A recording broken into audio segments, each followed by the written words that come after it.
Hello दोस्तों, नमस्कार। दीपावली के अगले दिन मूर्ति विसर्जन और चौकी को हटाने की प्रथा है। ऐसे में लोग भगवान गणेश और माँ लक्ष्मी जी की उन मूर्तियों के संग बहुत बड़ी लापरवाही और गलती करते हैं जिनकी पूजा वो पूरा कर चुके हैं या जो पुरानी हो चुकी है। पूरे साल भर जिन मूर्तियों की पूजा की जाती है, दीपावली के बाद उनका क्या करना चाहिए, किस प्रकार विसर्जित करनी चाहिए या किस प्रकार से इनको विदा करना चाहिए। अगर इनको विधि पूर्वक विसर्जित नहीं किया जाए तो वर्ष भर की गई पूजा का कोई फल नहीं मिलता और दुर्भाग्यवश भी आ सकता है। दीपावली के दिन की गई पूजा की सामग्री और जो सामान है उसको सही से विसर्जित ना किया जाए तो ये चीज़ें उम्र भर के लिए आपसे दूर भी हो सकते हैं। इसलिए विसर्जित करते समय आपको कुछ बातों का ध्यान रखना आवश्यक है। शास्त्रों में कहा गया है, जहाँ सुमति वहाँ संपत्ति नाना, यानी जहाँ पर सद्बुद्धि है वहाँ पर सुख समृद्धि का भंडार भरा है और जहाँ दुर्बुद्धि है वहाँ पर विघ्न, परेशानियां, विपत्ति ही अपना घर बनाती हैं। इसलिए आपको विधि विधान से दीपावली की सामग्री का विसर्जित करना चाहिए। दीपावली की पूजा तो आपने बहुत ही धूमधाम और खुशियों के साथ की होगी, तो अब बारी है इसको विसर्जित करने की। दीपावली की पूजा में की गई यूज सामग्री का अब क्या करना है, जैसे कि अक्षत, फूल, दिए, बतासे, खीर, इलायची, मिठाई, हवन सामग्री, लौंग, भगवान गणेश और माँ लक्ष्मी जी को जो भी आपने सामग्री अर्पित की थी, जैसे कि गोमती चक्र, कौड़ी, कमल कट्टे और धन, जो भी सामग्री आपने यूज़ की थी उसका आप क्या करना है। धन की पोटली बनाई थी उसका यूज़ आपने अभी तक नहीं किया है, और कलश, जल से भरा हुआ कलश, उसका क्या करना है तो देखिए। और किस शुभ मुहूर्त में उसका विसर्जन करना चाहिए। विसर्जन करते समय किन मंत्रों का आपको जाप करना चाहिए, जो विसर्जन मंत्र है वो मैं इस वीडियो में आपको बताऊंगी। अगर आपको मेरा वीडियो पसंद आता है तो लाइक जरूर कीजिएगा और कमेंट करना बिल्कुल भी ना भूलिएगा। साथ ही साथ सब्सक्राइब भी करते हुए जाइएगा। बहुत से लोग दीपावली के दिन नई मूर्तियों का पूजन करते हैं और पुरानी का विसर्जन कर देते हैं, और अगर आप भी ऐसा करते हैं तो विसर्जन किस प्रकार करना चाहिए विधि पूर्वक ध्यान दें। अगर आपने नई मूर्ति नहीं खरीदी है, आप हर बार उन्हीं मूर्ति का प्रयोग करते हैं, जैसे कि धातु की मूर्ति, सोने की मूर्ति, चांदी या तांबे की मूर्ति, तो उनका विधि अनुसार जैसे आप डेली पूजा करते हैं वैसे ही मंदिर में रखकर आप कर सकते हैं। पर ध्यान दें, जो मूर्ति पहले जैसे जिस दिशा में रखी थी, जिस स्थान पर रखी थी वहीं पर वापस रखें। मूर्तियों का स्थान, दिशा बिल्कुल भी चेंज नहीं करनी चाहिए। अगर आप मूर्ति का स्थान या दिशा बदलते हैं तो उससे घर में नेगेटिविटी आती है। पर अगर आपके यहाँ हर साल नई मूर्ति आती है तो पुरानी मूर्ति का क्या करना है, और उनको अब विसर्जित करने का सही समय आ गया है। पुरानी मूर्तियों का विसर्जन करने से पहले भी उनकी पूजा विधि विधान के अनुसार करनी चाहिए। जो भी आपके पास पुरानी मूर्ति है माँ लक्ष्मी और गणेश भगवान की, जिनकी पूजा आपने साल भर की है, सुख दुख में पूरे भक्ति भाव से उनकी ओर हाथ जोड़कर प्रणाम करें। हे गणेश भगवान जी और माता लक्ष्मी जी, आपने मुझ पर और मेरे परिवार पर जैसे पूरे साल भर कृपा की है, उसी प्रकार मैं आपसे प्रार्थना करती हूँ कि आप इस नवीन मूर्ति में अपना स्थान ग्रहण कीजिए। पुरानी मूर्तियों को उनके यथास्थान पर ही पूजा करें।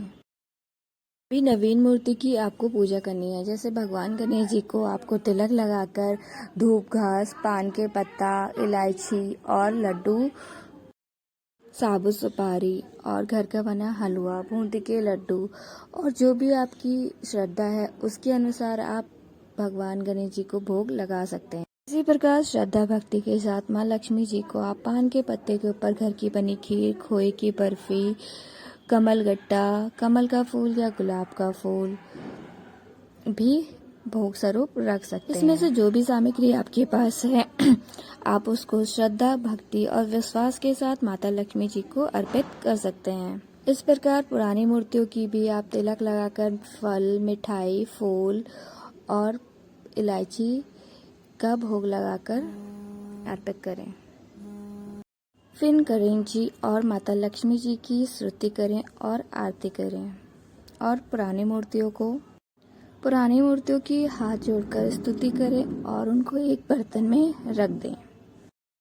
अगर आपका सेम डे इन मूर्तियों को जल में विसर्जित करना या प्रवाहित करना संभव ना हो तो आप इनको अखबार में लपेट कर रख लें और जब भी आपको समय मिले तभी भी आप बहते हुए पानी में इनको विसर्जित कर सकते हैं। भूले से भी इन पुरानी मूर्तियों को इधर उधर रखकर ना भूलें और अशुद्ध स्थान पर ना रखें। तो इन मूर्तियों को एक शुद्ध स्थान पर, जहाँ पर हम अपनी पूजन सामग्री रखते हैं, जिनको एक विशेष साल भर में एक विशेष नियम पे ही निकालते हैं, विशेष पर्व पे ही निकालते हैं, वहाँ पर भी हम इनको रख सकते हैं। कृपया करके इन मूर्ति को पेड़ के नीचे इधर उधर गंदे पानी में विसर्जित ना करें, क्योंकि ऐसा करने से आपके साल भर की गई पूजा व्यर्थ है। साल भर की गई पूजा निष्फल तो हो ही जाएगी, साथ ही आपको पाप भी लगेगा। आपके घर में सुख समृद्धि आने की बजाय आपके घर में दुख, दरिद्रताएं और परेशानियां आती रहेंगी। अखबार में लपेटने के बाद उनके स्थान पर नई मूर्ति को स्थापित कर दें। और एक बात आपको यहाँ पर अवश्य ध्यान में रखनी चाहिए, चौकी पर या जिस भी स्थान पर आपने माता की मूर्ति स्थापित की है वहाँ पर आपको डायरेक्ट माता को नहीं हटाना चाहिए, उनको पहले थोड़ा सा अपने स्थान से खिसका देना चाहिए, उसके बाद ही उनको उठाकर नए स्थान पर स्थापित करना चाहिए। तो अब यदि आपने कलश स्थापित किया, नॉर्मल कलश हो या फिर सजा हुआ कलश हो पान के पत्तों से, नारियल से, तो आप उसको उसी प्रकार विसर्जित करेंगे जिस प्रकार आप नवरात्र के अंतिम दिन में करते हैं।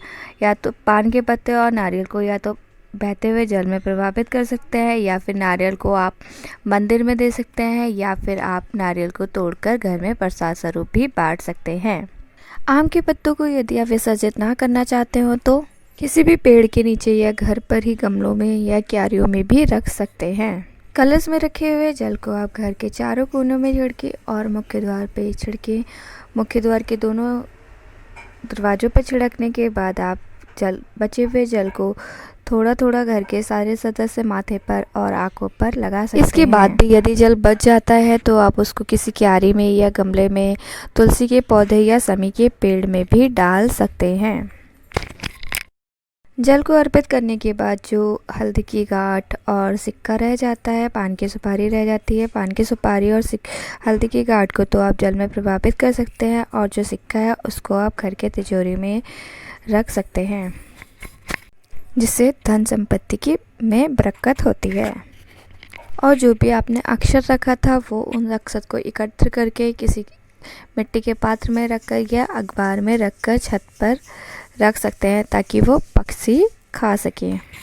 अगर आपका कलश का पानी बच जाता है और आप गमले में विसर्जित नहीं करते हैं तो आप उसको कलश को छत पर भी रख सकते हैं। चावल और पानी को आप छत पर रखें जिससे पक्षी अपना भोजन स्वरूप प्राप्त कर सकते हैं।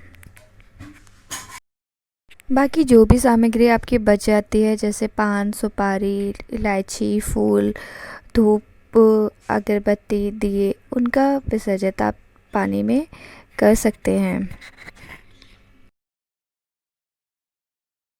बहुत से लोग लौंग और जो आपने इलायची और पान का पत्ता रखा है उसको प्रसाद स्वरूप भी ग्रहण करते हैं। तो अगर आप भी ऐसा करना चाहते हैं तो कर सकते हैं।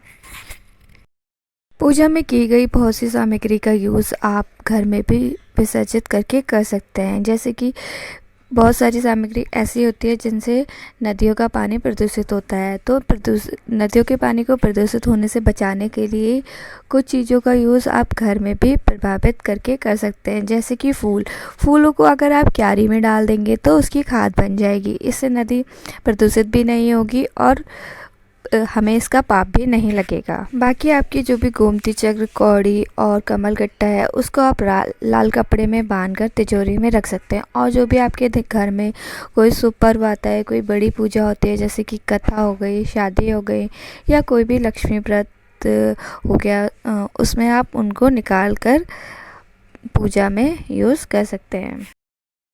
बहुत से लोग दीपावली की पूजा में एक पोटली बनाते हैं जिसमें धन रखते हैं। वो धन हम बांधकर लाल कपड़े में बांधकर तिजोरी में रख देना चाहिए और यही कामना करनी चाहिए कि साल भर हमारे जो भी खर्चे हों, जो भी धन की किसी भी प्रकार की कमी नहीं हो, तो उसको हमें तिजोरी में बांध कर रख देना चाहिए। जो भी आप कर रहे हैं उसमें विश्वास ज़रूर रखिए, और जो भी आप लाल कपड़े में बांध कर तिजोरी में रख रहे हैं उस पर आपको पूरा विश्वास रखना चाहिए, और मन में यही विश्वास रखना चाहिए कि जो भी आप कर रहे हैं उसका सुफल आपको अवश्य प्राप्त होगा।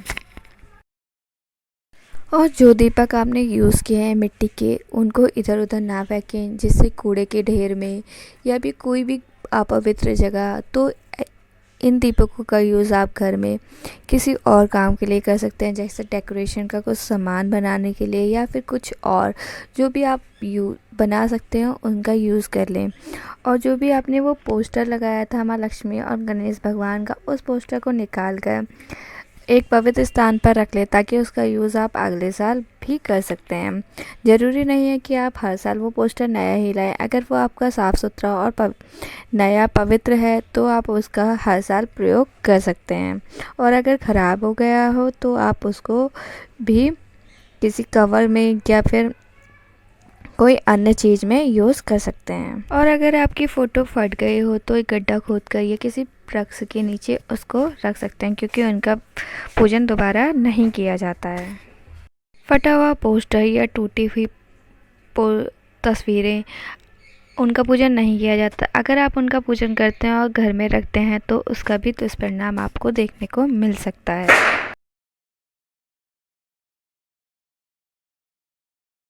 मूर्ति का विसर्जित करते समय आपको इस मंत्र का जाप अवश्य करना चाहिए। ओम गच्छ गच्छ सुरश्रेष्ठ स्वस्थाने परमेश्वरः यत्र ब्रह्मादयो देवाः तत्र गच्छ हुताशनः। भगवान गणेश और माता लक्ष्मी की मूर्तियों को आप इस मंत्र के साथ ही विदाई दें। मूर्ति पर आपने जो भी माला, पुष्पमाला या जो भी वस्त्र उनको चढ़ाए हैं, उन मूर्तियों को उन्हीं के साथ ही विसर्जित करनी चाहिए। सबसे अंत में चौकी हटाई जाती है। चौकी का यूज़ आप फिर से अगली पूजा में कर सकते हैं, और उस पर जो लाल कलर का वस्त्र बिछाते हैं उसको भी आप धुलकर फिर से अगली पूजा में यूज़ कर सकते हैं। दीपावली के अगले दिन घर का दलिद्र निकाला जाता है। एक परंपरा के अनुसार सूप को लकड़ी से पीटते हुए घर से बाहर निकाला जाता है। दीपावली की अगली सुबह शुभ मुहूर्त में इस परंपरा को निभाया जाता है। इसमें जो घर की महिलाएं होती हैं वो सूप को लकड़ी से पीटते हुए घर के बाहर की ओर ले जाती हैं। उससे पहले घर की महिलाएं सूप को लकड़ी से पीटते हुए घर के चारों कोनों में और हर दिशा में घुमाती हैं। सूप को लकड़ी से पीटते हुए कहा जाता है कि दलिद्र बाहर हो और माँ लक्ष्मी जी आप प्रवेश कीजिए। लगातार ये वाक्य दोहराने के बाद सूप को पीटते हुए घर से बाहर ले जाया जाता है और किसी चौराहे पर ले जाकर जला दिया जाता है। सूप के साथ साथ जिस लकड़ी से सूप को कूटा जा रहा था, पीटा जा रहा था, उसको भी चौराहे पर लेकर जला दिया जाता है। मान्यता है ऐसा करने से घर की सारी नेगेटिविटी और दरिद्रता घर से बाहर की ओर चली जाती है, और माँ लक्ष्मी जी के साथ गणेश जी घर में प्रवेश कर लेते हैं। दीपावली विसर्जन का जो शुभ समय है, मुहूर्त है, वो है 13 नवंबर 2023 सोमवार सुबह 3 बजे से 4:20 तक का। इस दिन आप दरिद्रता को घर से बाहर निकाल सकते हैं और सारे सामान को भी विसर्जित कर सकते हैं। कुछ लोगों के यहाँ भाई दूज पर भी पूजा इसी चौकी पर की जाती है। तो आपके घर में जिस भी विधि का नियम होता है उसी के अनुसार आप उस विधि को अपनाइए, और उस चौकी को पूजा विधि के अनुसार ही आप उस स्थान से हटा सकते हैं। अगर आप गोवर्धन और भाई दूज की पूजा के शुभ मुहूर्त और अशुभ मुहूर्त को जानना चाहते हैं तो मेरी अगली वीडियो में आप मुझसे जुड़े रहिए, क्योंकि मेरी अगली वीडियो इसी पर होने वाली है।